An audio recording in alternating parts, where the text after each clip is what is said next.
Hello, beautiful bloomers. I wanted to read one of the short stories from my collection.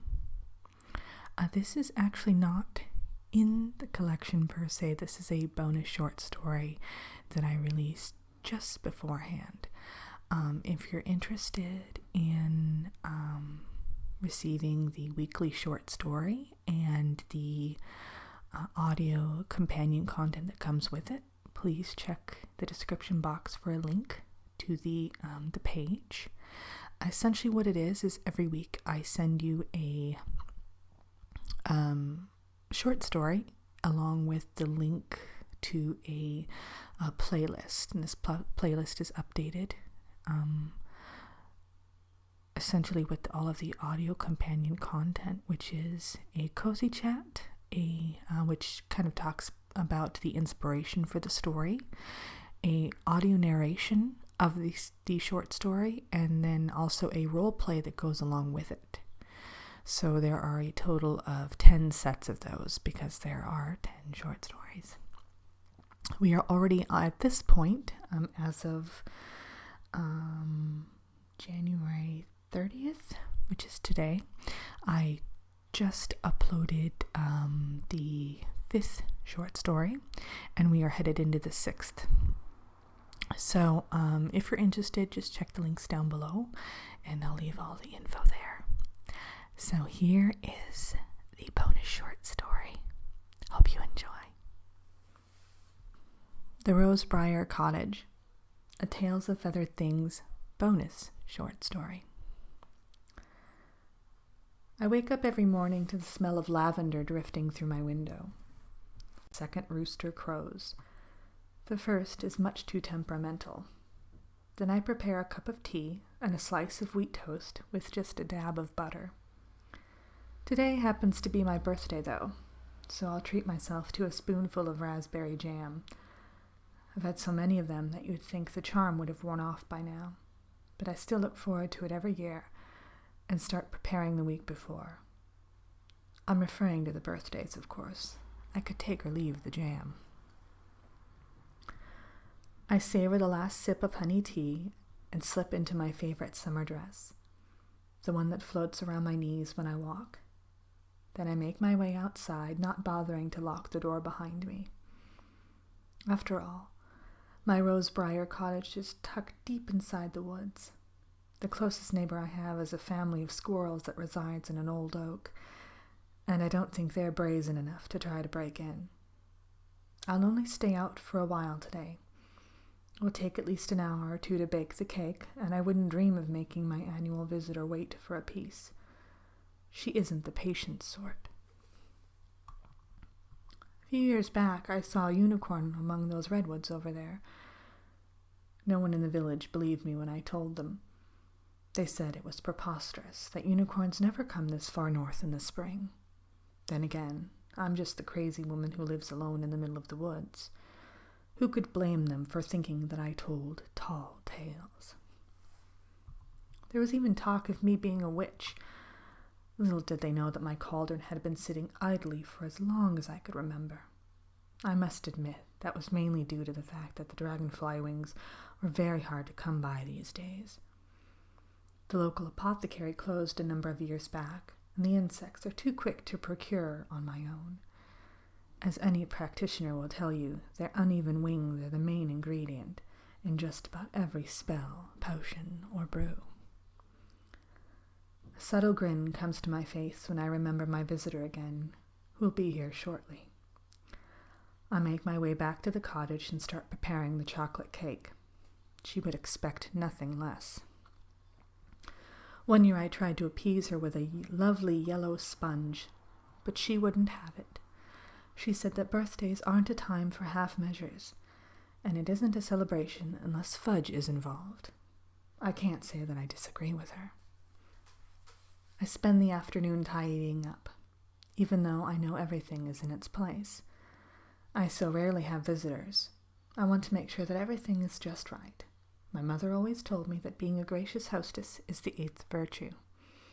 She also thought that girls should only speak when spoken to, so I can't say that I took her seriously. That's probably why I've been married 6 times and now find myself living alone in the woods. I can't be tamed and always get the last word. However, I learned early on that there's a difference between being alone and being lonesome. I'm perfectly content not having to wash anyone else's laundry or cooking them a meal they're likely to moan about. My second husband wanted everything too salty, and my fourth preferred pepper. Living alone just makes it easier to season everything to my taste. I take a few moments to work on my last painting. The watercolors don't seem to cooperate. They keep running into one another and refusing to stay put. I give up when the canvas rivers take on too much of the dirt and look like muddy pools.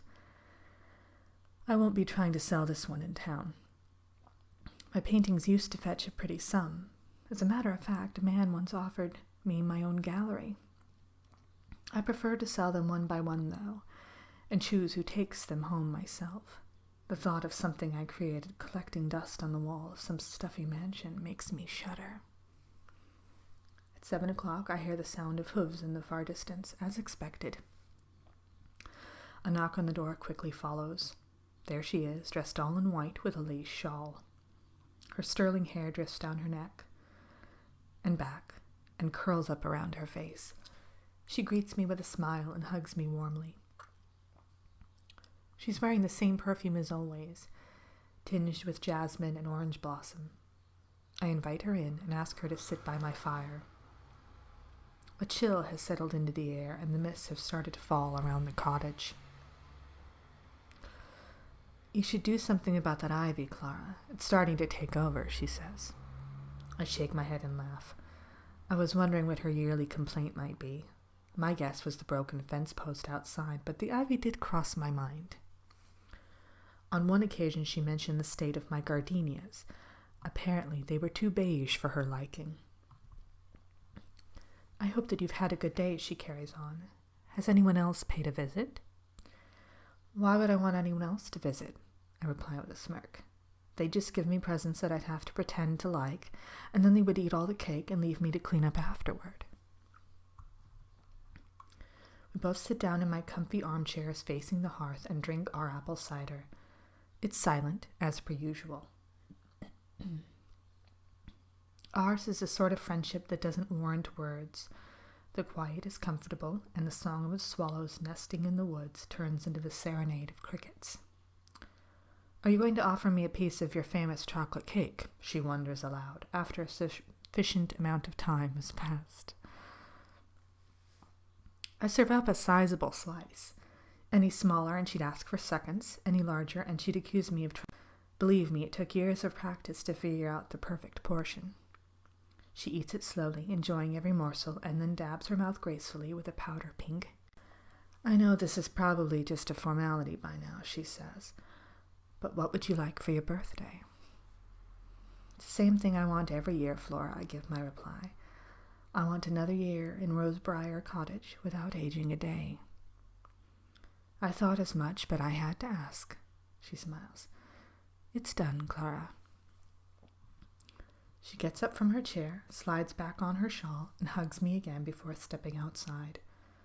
Her porcelain white companion is patiently waiting in my garden, with its horn catching the glow of the moon.